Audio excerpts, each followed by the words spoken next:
Killdozer's coming. The Killdozer's coming.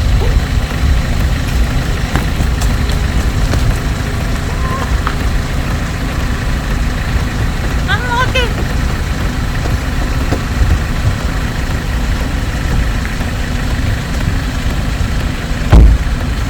Let's get out of here. Whoa, that was close. We made it. Yeah, that was close. Do you hear something? Probably just the wind.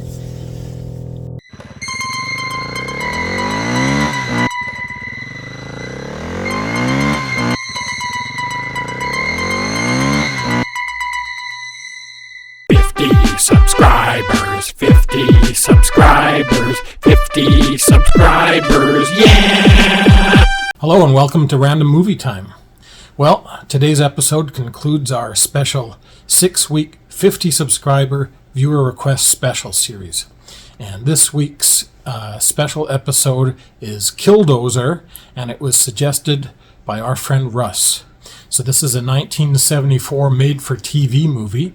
It was directed by Jerry London, and it stars Clint Walker, Carl Betz, Neville Brand, and Robert Urich.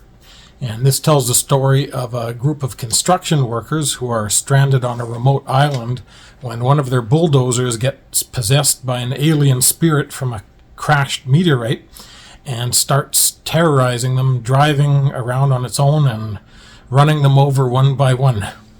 Well, what did you think of this movie, Shannon? I actually really liked it. I thought it was really good.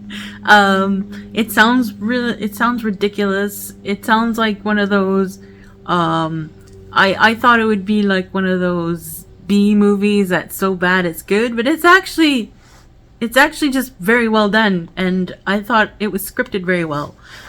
It's filmed really nicely. It's directed by Jerry London, who did a number of TV series episodes, like he did Rockford Files, Hawaii Five-0. He also did some in the 80s and the 90s, and he also directed Shogun, which was really in my mind quite the masterpiece.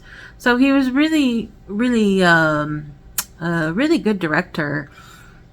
The reason why I bring up things like Rockford Files and Hawaii Five-0 and all that is because the film had that kind of feel in a way, you know. It was filmed in the 70s, released in 1974, and it really felt like a Rockford Files episode the way it was filmed. But the way the script was based on a short story written in the 40s, 1947, I believe. I'm not sure on that, but I think it was in 1947.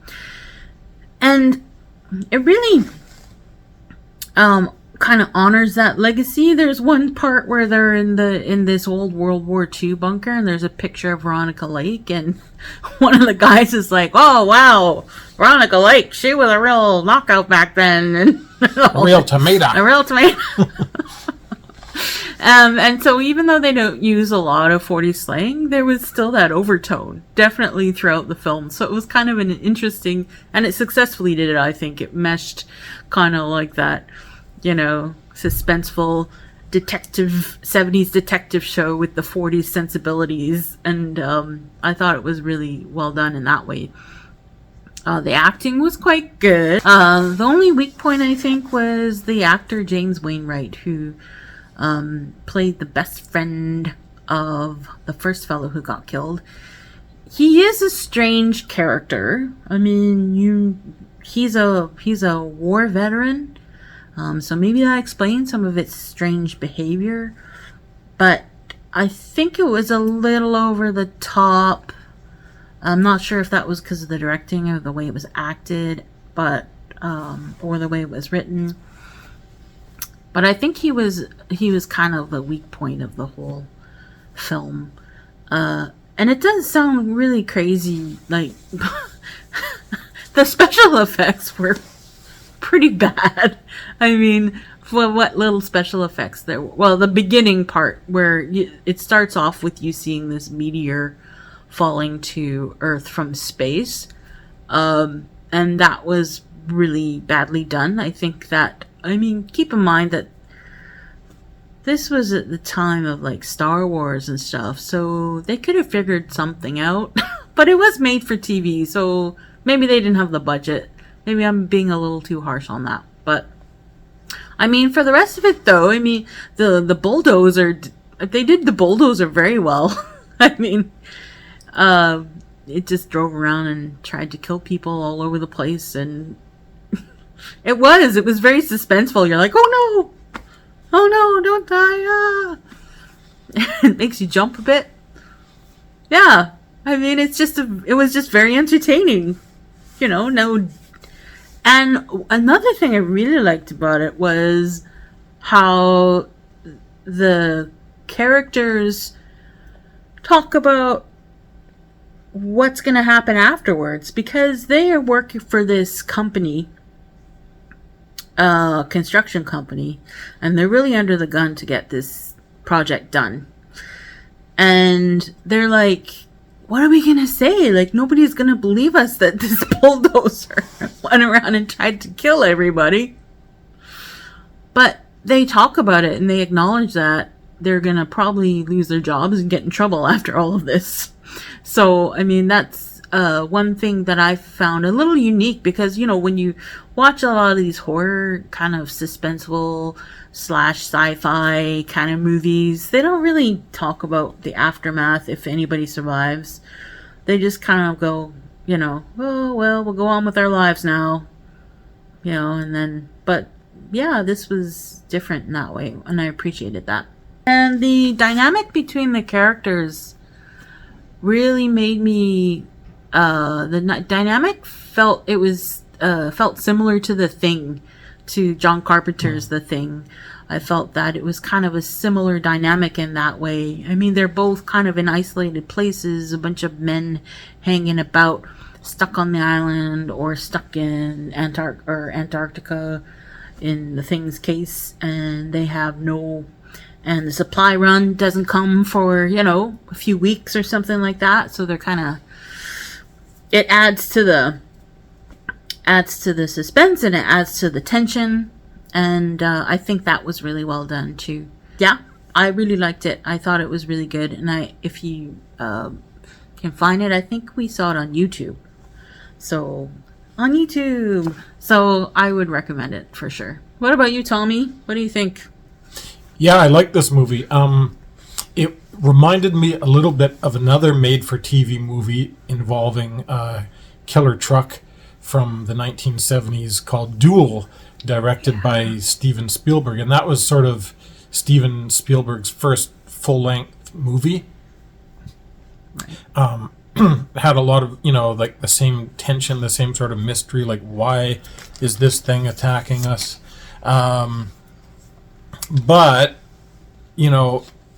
Duel was successful enough that they actually showed it in theaters around the world. And I'm guessing they probably did that with Killdozer as well. The only way that you can't really tell that it's the only way that you can tell that it's a theatrical movie, rather, is that there isn't any, foul language or gore, really. Which I thought it was going to be a movie like that. I thought, okay, this is a drive-in movie. There's going to be lots of gore. There's going to be lots of blood. But no, they just kept the tension with, quick shots and, the unspoken carnage, somebody gets run over and then you cut to somebody covering their eyes because what they're seeing is so horrible.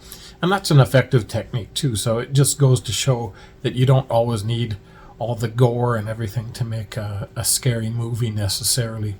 Yeah. Robert Urich, who I always liked from Spencer for Hire, is in this movie. He's not in it for very long, but I'd say he's probably one of the better actors in the movie. All the actors are okay. The dialogue's not bad and everything, but he's sort of a standout. It was probably when he was starting to get noticed as an actor, And, maybe movies like this led to, his later success in TV series and things like that. I thought that the concept was a little bit weird. Like, I guess it's supposed to be like a murderous alien spirit or ghost is inside the meteor. Somehow it got trapped in the meteor, and then when they touched it, it transferred into them, and then when they touched the bulldozer, or the bulldozer touched it, and then it transferred into the bulldozer. It was really weird, but there are other movies with a premise like this, like Maximum Overdrive, where these trucks are taken over by an alien presence, and then there's also The Car, and there's also Christine. So, yeah, it's not like a completely weird genre, but it is the only time I can think of where it was like a bulldozer specifically. So that was kind of interesting. And of course, as a bulldozer, it can do a lot of damage. And they have to struggle to figure out a way to stop it with what they have. So yeah, all in all, a pretty entertaining made-for-TV movie. I can see why Russ really liked it. It's definitely a curiosity. It's unlike most movies that you'll probably see. Yeah, I would say so. And I think we had a lot of fun watching it. All right, so how many meteorites do you give this one? Moo, meteorite. I will give this 4.5. That's how much I liked it. 4.5 out of 5. And the reason I knocked it down was because I thought that James Wainwright was a bit of a weak point, and some of the special effects were a bit lame, but I understand that they probably had a budget, and it was like in the 70s, so that's understandable. The rest of the film was pretty damn good, I gotta say. So how many meteors do you give it? I'll give it 3.5. I thought it was pretty good. It's still, a made-for-TV movie from the 70s, but for that category of movie, it's not bad at all. So 3.5 meteorites. Well, we are hearing tiny little tapping, knocking on our door again. It sounds like a tiny little engine, and I don't know what that thing was. Anyway, we're going to have to take a look behind the car and see if we can figure out what was going on there. But until next time, we'll see you on Random Movie Time.